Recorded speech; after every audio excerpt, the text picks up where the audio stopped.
बिस्मिल्लाहिर्रहमानिर्रहीम, अस्सलाम वालेकुम। उम्मीद है सब खैरियत से होंगे। तो पिछला लेक्चर जो था मैंने ग्रामर रूल पे दिया था। तो आज जो है साइंस ग्रुप के हवाले से मेरा लेक्चर जो है वो काल्बों के माकूस की मदद से है। तो उसका जो है एक क्वेश्चन हम हल करते हैं, काल्बों के माकूस। तो उसका एक क्वेश्चन हमारे पास कि इसको जो है हमने काल्बों के माकूस की मदद से हल करना है। तो क्वेश्चन हमारे पास कि 2x plus Y equal to 3 and 6x plus 5y equal to 1। तो इसको क्या करना है, हमने काल्बों के माकूस की मदद से हल करना है। सबसे पहले क्या करेंगे, हम इनको काल्बों की सूरत में लिखेंगे। तो ये जो बन जाएगा हमारे पास 2, 6, 1 एंड 5। ठीक है, तो इसको हम काल्बों की सूरत में लिख देंगे। इसी तरह दूसरा क्या बन जाएगा, x और y, और जो बराबर के दूसरी साइड पे हैं उनको हम बराबर के दूसरी साइड पे भी एक कॉलम में लिख देंगे, 3 और 1। ठीक है, तो इसको हम इन काल्बों को इनको नाम दे देंगे। इसको हमने a का नाम दे देते हैं, इसको x का नाम दे देते हैं और इसको b का नाम देते हैं। ठीक है, बेसिकली हमने दोनों ही कानून में जो है, क्रैमर के कानून में भी और काल्बों के कानून में भी x और y की कीमतें ही फाइंड करनी होती हैं, मालूम करनी होती हैं। तो हम अगर इसके जो हमने नाम दिए ले लें तो ये क्या बनता है, ax मल्टीप्लाई कर दें तो ये बराबर रहता है b के।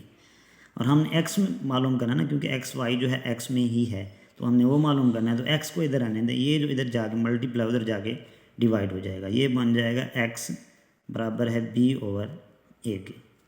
तो ये a जो है ऊपर चला जाएगा तो क्या बन जाएगा, a इन्वर्स b। ठीक है, मतलब x फाइन करने के लिए, x और y की कीमतें फाइन करने के लिए हमें क्या चाहिए, a inverse b। a inverse b निकालना होगा, तभी जाके हमें a की कीमतें, x की कीमतें जो है मालूम होंगी। तो a इन्वर्स निकालने के लिए भी हमें क्या चाहिए होता है, ये भी हमने ध्यान में रखना है कि a इन्वर्स निकालने के लिए हमें अर्जाइंट ऑफ a, मतलब a का अर्जाइंट चाहिए होता है और a का मक्ता चाहिए होता है। ठीक है, डिटर्मिनेंट। और अर्जाइंट भी बताते हैं वो क्या होता है, मक्ता भी हमने पीछे जो है क्रैमर के रूल में किया हुआ है। तो सबसे पहले क्या करते हैं, हम इसका a जो हमने शुरू में लिखा हुआ है इसका क्या कर लेते हैं, हम अर्जाइंट ले लेते हैं कि अर्जाइंट ऑफ a, मतलब पहले हम वही लिख लेंगे a की वैल्यू। ये क्या है हमारे पास, 2, 6, 1 और 5। तो इसका अगर हम अर्जाइंट लेना चाहें इसी का, तो ये क्या होता है, अर्जाइंट ऑफ ए। तो ये जो वतरी अरकान हैं इसके डायगोनल जो हैं, इनकी क्या होती है, ये जो ये 2 और 5 हैं, पहला और चौथा, इनकी क्या होती है, जगह चेंज हो जाती है, मतलब एक दूसरे की जगह पे आ जाते हैं। ये 5 ऊपर चला जाएगा और 2 जो है वो नीचे आ जाएगा। और ये जो बच जाते हैं 2, 1 और 6, इनके क्या हो जाते हैं, साइन चेंज हो जाते हैं कि अगर ये प्लस के हैं तो माइनस के कर देंगे, और जो अगर माइनस के हैं तो फिर प्लस कर देंगे। अर्जाइंट हमने ले लिया है। इसी तरह फिर हम क्या करेंगे, ए का डिटर्मिनेंट भी लेंगे, इसी ए का डिटर्मिनेंट लेते हैं, अर्जाइंट ऑफ ए का नहीं, जो ए हमने शुरू में लिखा हुआ है। तो ये इसकी यहाँ पे भी लिख दिया, तो ए का ही डिटर्मिनेंट ले लेते हैं। ठीक है, मक्ता ले लेते हैं। पिछले हमने पिछले जो क्रैमर रूल किया था उसमें हमने मक्ता निकाला था। किस तरह निकालते हैं कि ये इसको पहले इस फॉर्म में लिखेंगे, 2, 6, 1 और 5। उसमें क्या करते हैं कि चौथा जो है इस अरकान, ये रुकन होता है इसका, इसको पहले से मल्टीप्लाई कर देते हैं तो क्या आ जाएगा, 5 टू द 10। और इसका फार्मूले में मक्ते में माइनस आता है, और फिर तीसरे को जो है दूसरे से मल्टीप्लाई कर देंगे, 6 1 द 6।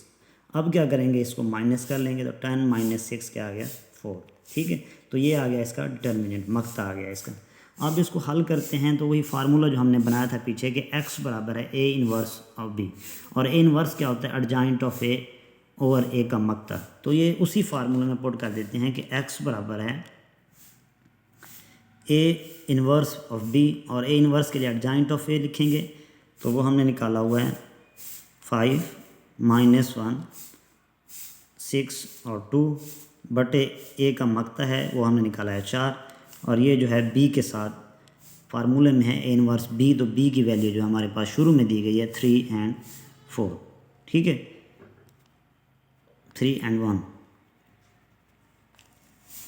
3 एंड 1। ठीक है, तो अब ये 4 है, इसको हम लिख सकते हैं 1/4 अलग करके लिख देते हैं। और ये जो बच रहे हैं इनको क्या करेंगे, हम मल्टीप्लाई कराएंगे इन दोनों कालमों को। इसको मतलब पूरी कतार को जो है हम कॉलम के साथ मल्टीप्लाई करवाएंगे, ठीक है। 5 को अगर 3 से मल्टीप्लाई कराएं तो ये बन जाता है 15, और 4 को, ये इस 1 को जो है हम -1 से मल्टीप्लाई कराएंगे तो 1 - 1, ठीक है। तो अच्छा, इसी तरह अब इस कतार को जो है हम इस कॉलम से दोबारा मल्टीप्लाई करवाएंगे तो ये बन जाएगा 6 3 18 माइनस प्लस आएगा यहाँ पे, तो 2 1 2, ठीक है। तो ये आ गया। अब इनको हम जमा कर देंगे तो ये आ जाएगा 1 4, इसके साथ लगा रहेगा। 15 में से 1 गया तो 14 आ गया, और 18 + 2 20 आ गया। अब ये जो 4 है ये इसका मकता है दोनों के साथ डिवाइड हो रहा है, तो इसको हम अलग करके लिख देते हैं कि 14/4 और 20/4। यहाँ से जो है हमारे पास, अगर x जो है हमने देखा है पीछे कि वो किसके बराबर था, ये x और y की, मतलब इस तरह की फॉर्म में लिखा हुआ है। तो मतलब जो इस तरतीब से हमारे पास वैल्यू निकलेगी, जो पहली वैल्यू होगी वो होगी x की ऊपर वाली, और जो नीचे वाली होगी वो क्या होगी, y की। अगर 14 को हम 4 पे डिवाइड करें तो ये आ जाता है 7, 2 पे करें तो, और इसको करें तो 2 आ जाता है। इसको अगर करें तो 4 1 4 एंड 4 5 20, तो मतलब x की जो वैल्यू है वो 7/2 आ जाती है, और y की जो वैल्यू है वो क्या आ जाती है, 5। तो इसी तरह ये जो हमारे पास ज़रबी माकूस का कानून, मतलब कालबों का कानून हुआ है, जिसके मुताबिक हमारी x की जो वैल्यू आई है वो आई है 7/2, और y की जो वैल्यू आई है वो है हमारे पास 5, ठीक है। तो इसी तरह मज़ीद जुड़े रहिए हमारे चैनल से, और मेरे चैनल को सब्सक्राइब भी कर दें, ताकि बेल आइकन को प्रेस कर दें ताकि नई आने वाली वीडियो जो आप तक पहुंच सके। तो थैंक यू, अल्लाह हाफ़िज़।